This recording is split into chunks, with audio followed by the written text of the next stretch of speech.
Hey everyone, Josh here with Fresh Start Customs, and today we've got the group event for the Glowforge at Home group.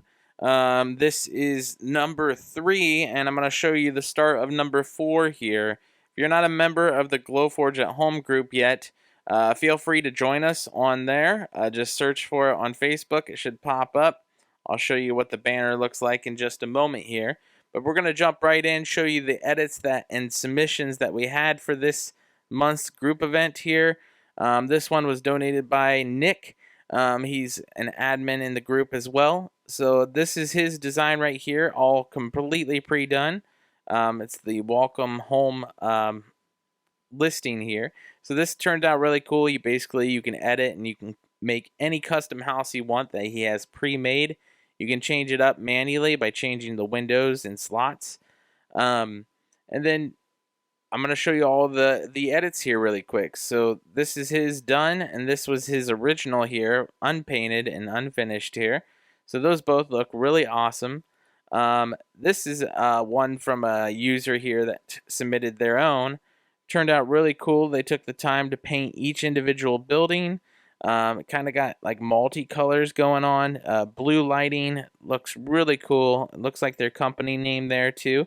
May want to check them out. Looks like they do a lot of different coloring there. It's really neat.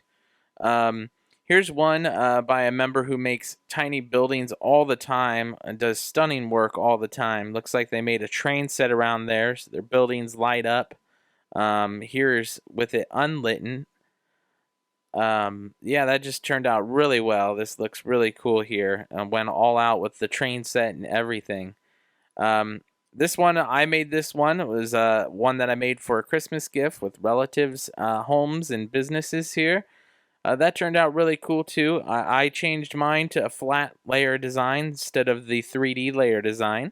That way I could get all of this on one sheet.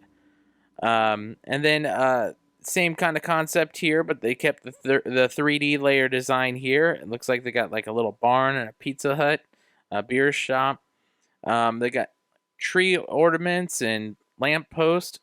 Turned out really cool. One last thing I wanted to show you guys. If you didn't know, there is an option to turn these into like little ornaments you can hang on your tree as well.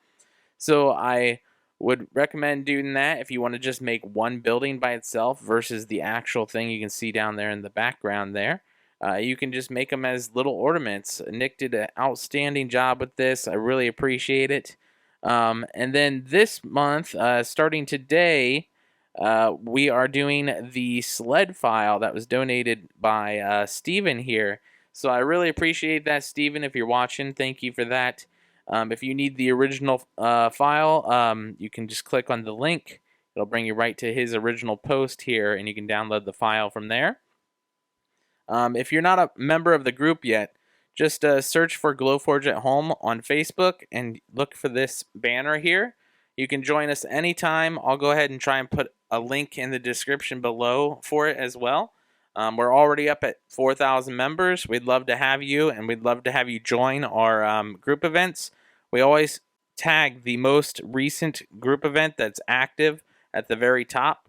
And then if you're also brand new and you need tutorials, we have tutorials.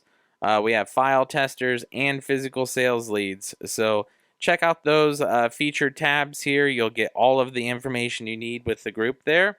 Other than that, it's been Josh with Fresh Start Customs, and we'll catch you guys in the next one.